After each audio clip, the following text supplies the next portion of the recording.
Egunon, Gazteriaren Foru Erakundeko udalekuak eta Gazte Bidaiak programetarako plaza aukeratzeko azalpen praktiko bat egingo dugu. Udarabako bannerrean klikatuko dugu eta plaza erreserba egin nahi dugun programa aukeratuko dugu. Udalekuak edo Gazte Bidaiak. Kontsultatu zure eskaera atalean sartuko gara eta parte hartzailearen jaiotze data eta umearen arduradunaren nana jarriko dugu. Esleitu gabe dagoen eskaeraren xehetasunak ikusiko ditugu, eta plaza erreserbaren gainean klikatuko dugu. Txanda eta instalazio bera esleitu nahi ditugun parte hartzaileak markatuko ditugu. Gogoan izan, esleitzeko dagoen parte hartzaileren bat geratzen bada, berri sartu beharko zarela esleipena egiteko. Interesatzen zaigun eta libre geratzen den plaza aukeratzen jarraituko dugu. Horretarako, parte hartzaileen adintartea hautatuko dugu.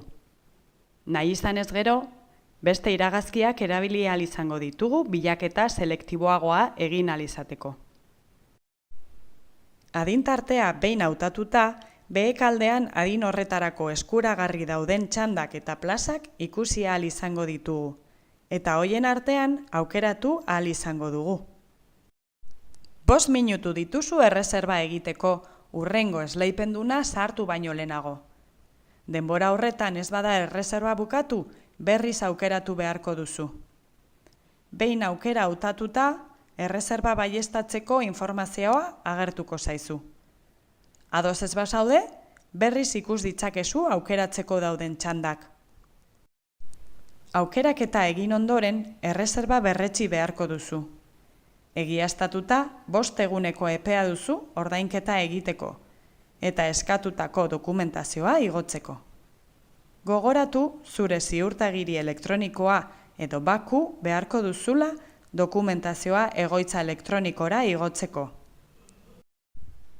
Ordainketaren erlaitzean sartuz gero, burutzeko dituzun aukerak ikusiko dituzu, eta une honetan gizarte laguntzaren hartzailea zarela adierazi beharko duzu. Hemen ere, jardueraren garapenean parte hartzen duten pertsonen irudiak hartzea, onartu edo ez onartu beharko duzu. Dokumentazioa erantzi sakatzen baduzu, erantzi beharreko dokumentuak ikusi ahal izango dituzu. Egoitza elektronikoan, arlo pertsonalean nire karpetan sartuko gara ziurtagiri elektronikoa edo bakuren bidez. Behin nire karpetan sartuta, nire espedientetan klikatuko dugu, eta bertan udalekuak edo Gazte Bidaiako espedientea aurkituko dugu.